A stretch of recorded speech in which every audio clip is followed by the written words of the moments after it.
Hello friends, Renuka Shahu वर्तिका channel में आपका स्वागत है। मैं आज सुनाने जा रही हूँ आपको कहानी कौन है तू अनजानी। किसी भी स्त्री के लिए माँ बनने से बड़ा सुख दूसरा कोई नहीं, परंतु विवाह से पूर्व मन कलंक भी उसके लिए कोई नहीं। और जब एक बिन ब्याही निर्धन कन्या के गर्भवती होने का सवाल उठे तो उसका जीना मरना एक बराबर ही समझो। इसी जीने मरने के बीच निर्मला ने एक बालक को जन्म दी। वो नासमझ होने के साथ साथ असहाय थी, इसलिए अपने गर्भ में ही इस बच्चे से निजात नहीं पा सकी।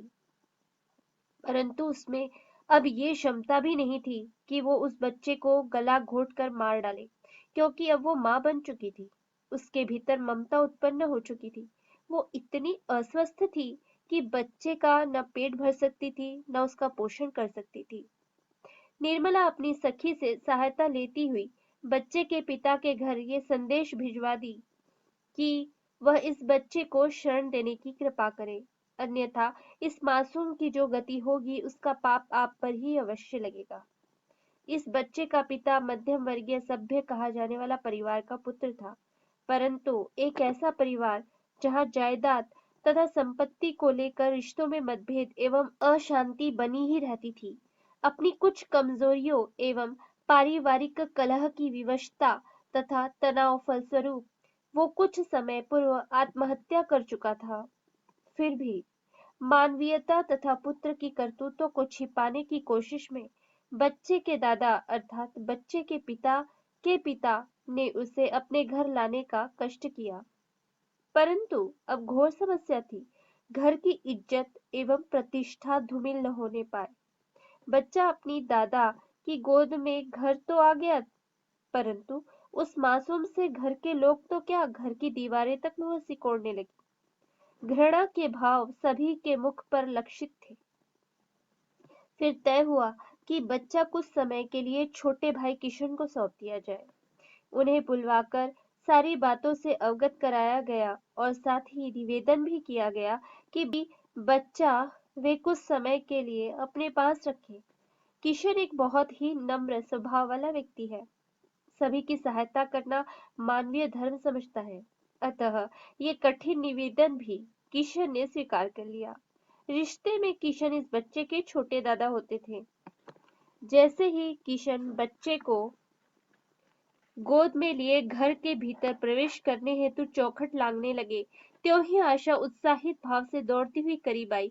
बच्चा, पापा ये बच्चा किसका है? मेरी गोद में दो इसे। आशा समझी थी कि ये बच्चा परिचितों में से किसी एक का होगा।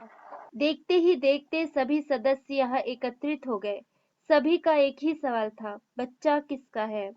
किशन ने किसी भी परिस्थिति में झूठ का आश्रय नहीं लिया था, अतः इस समय भी सच पर बिना पर्दा डाले इस कड़वी सख्त वास्तविकता की भी अभिव्यक्ति वे सहजता से कर गए। सभी आश्चर्य से स्तब्ध रह गए।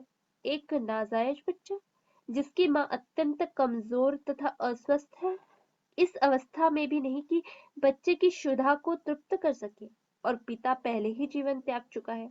ऐसे बच्चे का जीवन अभिशप्त न होगा तो और क्या होगा? ये सब सुन आशा के अधरों पर खिलती मुस्कुराहट मुख की आभा एक गहरी उदासीनता में परिणत हो गई।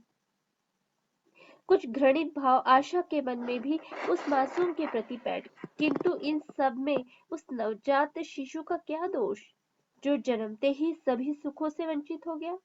इसी विचारानुरूप किशन का परिवार न चाहते हुए भी शिशु को आश्रय देने के लिए तैयार हो गया। दिन बीतते रहे, शिशु देखते ही देखते 3 माह का हो गया, परंतु अब भी इन लोगों के मन में उस बच्चे के प्रति कुछ घृणा के चिन्ह अभी भी बाकी थे। सभी उसे गोद में उठाते, कभी कभी उन्हें बच्चे पर प्यार भी आ जाता, किंतु वे चाहकर भी कभी उसे दुलार नहीं करते थे।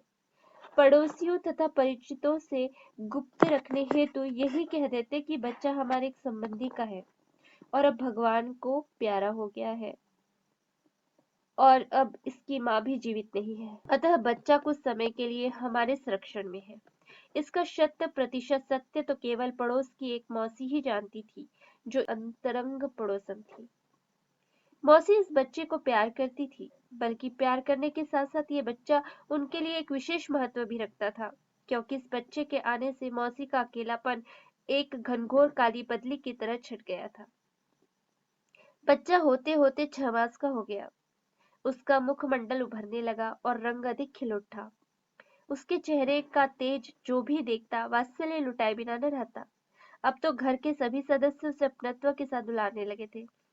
वास्तव में जब नन्ही नन्ही बाहें अपनी ओर बुलाती, छोटी छोटी सुंदर आंखें देखा करती, तब उसमें बालकृष्ण के दर्शन पाकर व्यक्ति उसकी ओर आकर्षित हो ही जाता। परंतु इन विशेषताओं के अंतर्गत ऐसी भी कुछ विशेषता थी जो कि असामान्य थी। ये अन्य बच्चों की भांति न हंसता न अधिक रोता था, अपितु उसके नन्हे मासूम गोल चेहरे पर उदासीनता की रेखा सदैव दिख पड़ती। कदाचित ये अबोध भी महसूस करता था कि मेरा पालन पोषण करने वाले मुझे मन से स्वीकार नहीं करते। अचानक एक दिन बच्चा घर से काफूर हो गया था। सबके तो जैसे होश ही उड़ गए। विशेषतः आशा घर के प्रत्येक कमरों में घबराई विचलित बच्चे को तलाशने लगी। अचानक पलंग पर सिकुड़ी हुई सी चादर पर केंद्रित हुआ, जिसमें से बच्चे का नन्हा सा सुकोमल पांव बाहर झांक रहा था। कदाचित बच्चे के हाथ पांव पटकने के कारण वो चादर में पूर्णतः लिपट गया हो। आशा पूरी ऊर्जा के साथ सचेत हो उसे गोद में लेने पहुंची तथा उसके मुंह पर से चादर हटाती हुए उसे गोद में उठा ली। परंतु बच्चा तो कोई हलचल करता ही न था। उसकी आत्मा तक जैसे कांप सी गई। बस वो अभी घबराकर चीखने ही वाली थी कि बच्चे ने टप से आंखें खोल दी, जैसे सूने नभ में तारा टिमटिमाया हो। इससे आशा की आंखें उसे आश्चर्य से देखने लगी और संज्ञान होने पर हौले से भर आई। वो बच्चे को अपने हृदय से लगाकर फूट फूट कर रोने लगी और भगवान को धन्यवाद करती न थकी। अब उसे महसूस हुआ कि वो बच्चे को कितना प्रेम करती है। बच्चे को गोद में उठाई और घर भर में पुलकित हो बताने लगी, देखा करिश्मा हो गया। मैं तो समझती थी कि अंत में वो मौसी के पास पहुंची और उन्हें भी सब कौतुकपूर्ण शब्दों में बताने लगी। मौसी, करिश्मा नहीं तो और क्या है। बच्चा बिन कोई हलचल करे पलंग पर पड़ा हुआ था। मेरी तो क्षण भर के लिए जान ही निकल गई थी। मौसी, क्या तुम कभी महसूस नहीं करती कि ये बच्चा अन्य बच्चों की तरह नहीं है? क्या पता, मुझे तो प्रतीत होता है कि शायद जन्म के दौरान भी इसने चीख मारी होगी या नहीं। लगता है गर्भ के दौरान माँ की उदासी दुख इस पर अब तक छाया है। घर की रौनक हो गया था। इस बच्चे के सगे दादा ने कभी इसकी सुध न ली। हाँ, अनाथालय में दाखिल करने की सलाह अवश्य देते रहे थे, परंतु अब किशन के परिवार के लिए असंभव था कि बच्चे को अनाथालय में डाल दिया जाए। भला अपने दिल के टुकड़े, अपने घर के चिराग को भी कोई दूसरी चौखट पर रखाता है। और अब तो बच्चा भी कुछ चलने लगा था। तभी एक दिन एक युवती उनके द्वार पर आई और इस बच्चे की मांग करने लगी। बच्चा अपनी माँ को महक से पहचान लेता, इसलिए नहीं कि वो उसकी जन्मदात्री होती है, इसलिए कि वो बच्चे को ममता और पोषण देती है। किशन ने कहा, ठीक है, यदि बच्चा तुम्हारे पास आ जाता है तब तुम उसे अपने साथ लेती जाना। किशन का परिवार ये सुनकर आश्चर्यचकित हुआ। आखिर ये हो कैसे सकता है? बच्चे को जब उसकी माँ की गोद में दिया गया तो वो रोने लगा और आशा के पास आने के लिए जिद करने लगा। तब युवती को मजबूर होकर बच्चे को आशा की गोद में देना पड़ा। इस समय मानो परिस्थिति स्वयं कह रही हो कि जन्म देने वाले से बड़ा पालने वाला होता है। जब युवती ने देखी कि बच्चा आशा की गोद में जाते ही चुप हो गया है, तो वो अपने बच्चे को चुपचाप आशीर्वाद देकर वहां से चली गई, परंतु भीतर से वो टूट गई थी। फिर इस परिस्थिति के लिए भी वो पहले से ही कहीं ना कहीं तैयार थी, किंतु एक माँ का हृदय अपने बच्चे की आंखों में अपने लिए अनजानियत देख रो पड़ा तथा उसकी आंखों में अपने लिए ये सवाल देख वो तड़प उठा, कौन है तू अनजानी। कहानी ने अगर आपके हृदय को छुआ हो तो कहानी को लाइक, सब्सक्राइब और शेयर करना ना भूलें।